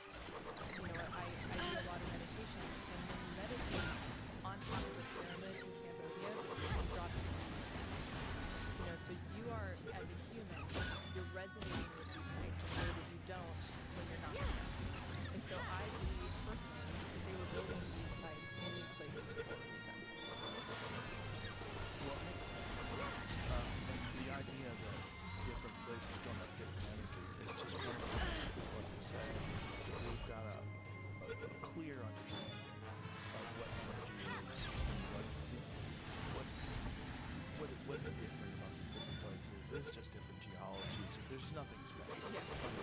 But we have, there's so many things that definitely don't understand why certain places have a different effect on humans. I mean, just wilderness has everything. It's you know, like forest bathing. It's a real thing. Like hugging trees actually is good. Grounding, walking barefoot on ground, actually good for you. We don't truly understand why. And there's something that, in some way, that we're connected to the earth that we don't quite understand. Yep. Right after I left my corporate life, I did basically like a wilderness quest. So picture it like a Native American vision quest, where I spent 4 days on the side of a mountain with no food, no tent, nothing, just a journal and myself for 4 days with no food. Why did you do that? It was because I needed to heal from the corporate life that I had lived. I needed to recover. How bad are jobs? How bad are jobs that it's better to have no food and be sitting on a mountain for 4 days to get your head straight? What I'll say about that experience is I think that humans don't let themselves get completely silent any longer. So what you're saying about nature healing you know, over the course of 3 days, your body gets very weak and the voices get a lot quieter. And suddenly, really, the only thing you hear is your soul or God or whatever word you have for it. And you watch the stars pass at night, and you're sitting there all day, And it was one of the most special experiences I've ever had. Did you bring water? What did you do? You have basically like you have 3 liters of water per day that you hike into this area, and you just sit with the water, and that's it. The last night of it was really cool because what you're supposed to do, it's meant to be a healing and kind of rebirth, right? So the last night you set up rocks in a circle, and at sunset you enter the middle of the circle, and you're keeping an all-night vigil. So you're watching, you literally watch the constellations move all night. And you're supposed to try, I succeeded but barely, to stay awake until the sun comes up. And so the idea is that you're entering as one person and you're leaving the next morning as another person. And so the Native Americans, with their vision quests, they're doing it right. I think that we have completely lost our connection and ability to tune into ourselves and to tune into the earth. And quests like that are really amazing. Wow. And it's being blunted every day by phones and TVs 5G and screens and you're Wi-Fi. just flipping through TikTok. Yep.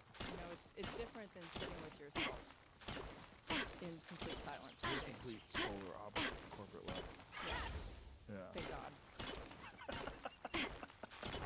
Corporate life has its place, but Well, it has its place. I want an iPhone. Yeah. Somebody's got to make a laptop. Totally.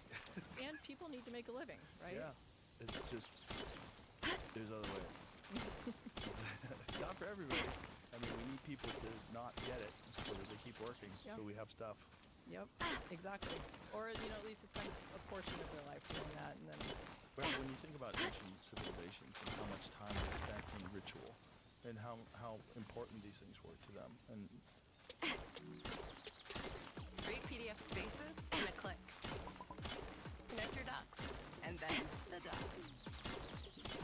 Unlock insights and next steps. It's easier than ever.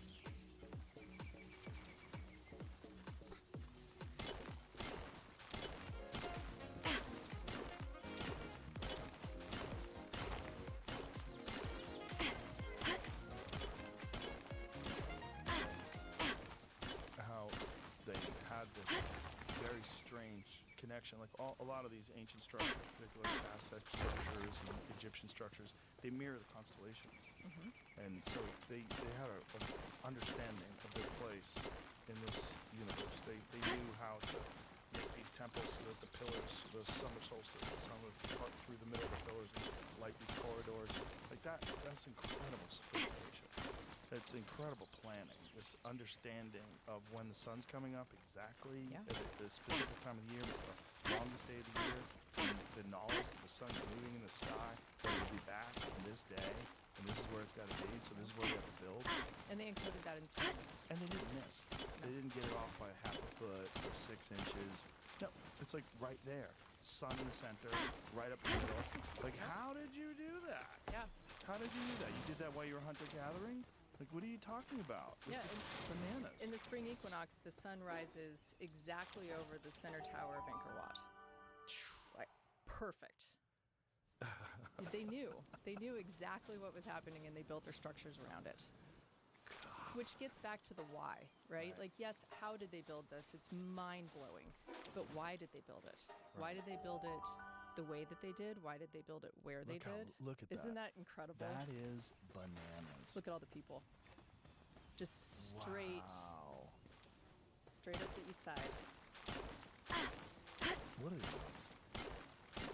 I mean, that was pretty Incredible. small that you would nail it like that. You definitely get fired if you were off a little bit. That is crazy. It's so crazy. Yeah. It's so crazy. The ancients how were accurate really in tune. What is it like? I mean, how much time do you spend thinking about what society must have been like then? Like, A lot. Almost every day. I wonder what humans are like if we're not on this path that we're on. You know, with propaganda and gaslighting and technology and being inundated with just nonsense all the time. And wrapped up in materialism and brands and bullshit and popularity. I think we're in touch with each other. I think we're in touch with the earth. I think we have a deep relationship with God. It's all of the things that people are still searching for today. We just feel fully disconnected from it. And I think that's why these ancient sites are so appealing to people. You know, why people travel all over the world to see them. It creates a sense of wonder and awe in us that very few other things do. Yeah. You know? I'm really fascinated by the Mayan civilization and the timeline of them, because that's another one that's really weird. Yeah. The Mayan structures are so strange. That's the only place that I've been, the only ancient place I've been is Chichen Itza. And when you're walking around, you just go, what were these people like? Like, what was it like living here? Were you there when you could still climb it? Yes. Yeah, me Yes. too. Yeah. Yeah, we went in the 90s. Yeah. No, maybe early 2000s. Yeah, early 2000s. And it was stunning. It's weird. It feels weird. There's a lot of ancient stuff in Mexico. Yeah. You know, the Olmec things are really mysterious. The Mayan structures, they're myths. They're, you know, it's old in southern Mexico. Well, how about the Aztec stuff where they didn't even make those temples? That's what I didn't know that until fairly recently. I mean, it's no different than the Khmer in Cambodia. Yeah. But at least they said it. Yeah. Well, they said these are the places where God lived.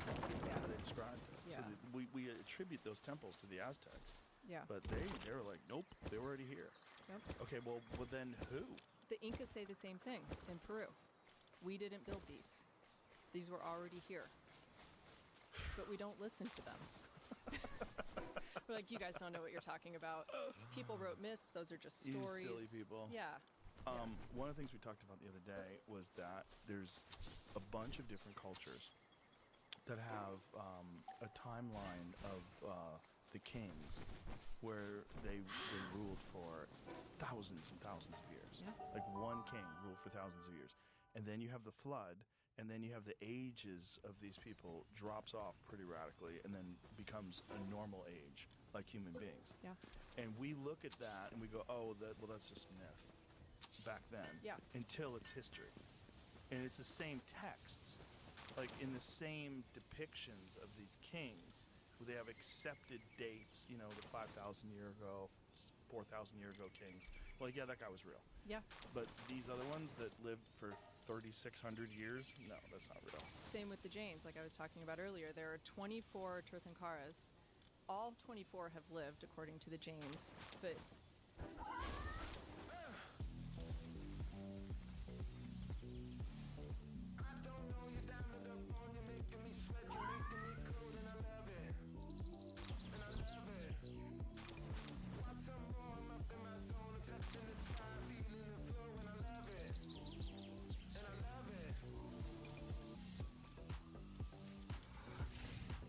archaeology has only recognized the last two of them because those were the only, you know, the timelines and their lifespans, that kind of fits. But when you talk about the way back days, that's just myth. What do they say their timelines were? Oh, I mean, millions of years. And the first Tirthankara was over a mile tall. Oh my God. You know, so that it's just, but it's consistent across the world. The Jains talk about it, the Hindus, the Egyptians, the Sumerians, the Bible, all of them talk about very long lifespans, giant statures. You know, is it coincidence that all of our ancient myths talk about the same things? Right. Or might it have been true? Yeah. Well, then there's the Book of Enoch, which is Anna Paulina Luna turned me onto that. She's like, you got to read that, and I read it twice now. Yeah. I'm like, this is the most bizarre depiction of a human story. Yep. The Watchers came down and mated with the daughters of men and created the Nephilim, who were giants who destroyed and consumed everything and were wiped out by the flood. What? And the accepted biblical texts barely hint at that. They still talk about it. Yeah. But the extra biblical canon the stories are much more like the Book of Enoch. Yeah. You know, there's a reason I think that those were excluded from the Bible. Well, they were excluded by rabbis. I know. Because they didn't jive with the Torah, which is hilarious. Like you get to describe. They all were in the same caves in Qumran. Like the version of the Book of Enoch was in the same as the Book of Isaiah. They were all in the same scrolls. Yeah. It's just like, what? Yep. how do you guys leave this out? Like, imagine if they taught that at church on Sunday. You'd be like, what are you saying? Yeah. You know, David and Goliath. The Watchers? I think it's interesting that you can totally accept that David and Goliath is a real story. And Goliath was a giant in the Bible. Yeah. Right? How, But then- how tall was he supposed to be, though? Couldn't he be like a really big guy from Iceland? I think he was described. They described the way that the Hebrews described it is that they made them feel like grasshoppers.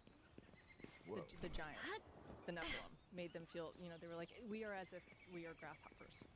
So I think that they were meant to be very, very large. It would be really nice if they found a Bigfoot somewhere. I love Bigfoot. Not a Bigfoot, not the animal. I Oh. mean, like a giant foot, like a stone. Oh, yeah, like exactly. Yeah.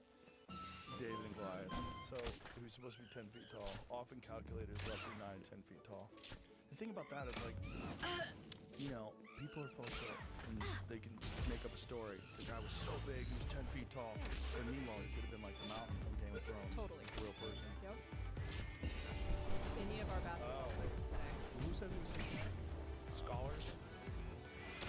The Dead Sea Scrolls. So 6 cubits in a span, often calculated roughly 9 to 10 feet tall. In the ancient Hebrew text, Greek and Dead Sea Scrolls texts say 4 cubits. So that's only 6.5 to 7.5 feet tall, depending on how the cubit was defined. So that makes sense. So who knows? 9 to 10 is pretty big. Yeah, 9 times big. But if the Dead Sea Scrolls are correct, then it's only 6.5 feet. So he's a basketball player. Yeah. You know, that's not even a really tall one. Yeah. You know, who's the biggest basketball player now? How tall are they? There's a kid that's like 14 that's almost 8 feet tall. What? I don't know if he's gonna make it to the NBA or anything, but Just plop it in. Oh my God, that's so crazy. That's so big. So you gotta imagine. But you gotta imagine with technology. So they're working right now on life extension technology, and they've already figured out a way to reverse the age of skin cells, and they're on their path to being able to stop human aging, Yeah. and maybe potentially even reverse it. If that technology becomes implemented, 7'9" now. jeez, So he's actually playing basketball, but jeez. So he's bigger than Goliath by a lot. Goliath would talk shit about him. Write a story about it. He got his ass kicked by a basketball player. But if you can imagine this technology being implemented in the future and then being refined and then getting to a point where they really have it mastered, you know, like we have with so many medical interventions that we have today, you could get to a point where someone could live to 1,000 years or several thousand years. And if you're the king, of course you're going to want that technology. And you're also going to be very protected, so you don't have to worry about dying in other ways unless somebody usurps you. Yeah. So you can, like, the Sumerian kings list and some of these, like the Zep Tepi list, you look at that and you go, well, what are they saying? Like, why was this guy 6,000 years old? Or, Yeah. How did he rule the country for 30,000 years? It sounds insane. Yeah. But it doesn't sound insane if they master biological aging, which is not impossible. It's not impossible. Not only is it not impossible, they're actively working on technology that's going to allow that to happen in our lifetime. You think it's going to happen in our lifetime? 100%. Yeah, 100%. Yeah. The Yeah, human quest for immortality. Well, I don't think that's going to happen, but I think you're going to extend life. You're going to extend biological life in a significant manner, and maybe... Is that my AC breaking? An American Home Shield warranty can help protect major home systems and appliances. And if AHS can't repair the covered item, for the sake of looking at things through rose-colored glasses, maybe that's a good thing. Yes. Because one of the things about humans is we barely have enough time to figure out how much of life is bullshit. Yeah. While you're wrapped up in it, and then if you have responsibilities, you get married, you have a family, you have a mortgage, you have a bunch of... There's no time to recognize how fruitless a lot of your thinking and behavior and how stupid a lot of the things that people concentrate on. But as you get older and older, you get better at it. I'm way better at it now than I was 20 years ago. Yeah. Way better at life. I would imagine I'm going to be better still 20 years from now, unless I'm decrepit. So 20 years from now, I could be all worn out and like, you know, my back hurts and get off my lawn. You know, you get stupid. Not in my backyard. Right. You get goofy. You get Yeah. goofy because you get old and sad and, you know, you're not healthy anymore. But if you were 80 years old and healthy like a healthy 30-year-old, you're wise at that point. Yeah. Well, then you have immense amount of life experience. Totally. And then if you live another 100 years on top of that, you go, oh my God, I was so stupid when I was 80. Back when I was 80, I thought I had it nailed. But now that I'm 180, now I see. The question is, if your lifespan is expected to be 200 years, then do you work until you're 160? So does it just expand the Right. stages that we're all going through now and you just work longer? Well, it depends on what work is. So if work is your love, why not? Right? Totally. It really depends on what work is. So if it's hard labor, that doesn't sound fun. I don't want to be an 800-year-old roofer. It seems like, geez, my hands would But be if so you're going to tired. live to 1,200 years, you've Yeah. still got a long retirement. Well, I think retirement's out the window if you can stay healthy. Because the whole idea of retirement is like, why are we retiring? We're retiring because we hate our jobs. Yeah. Okay, well, maybe if you loved your job, you wouldn't want to retire. Totally. You know, George Carlin died on the road. He died in a hotel room, I think in Las Vegas.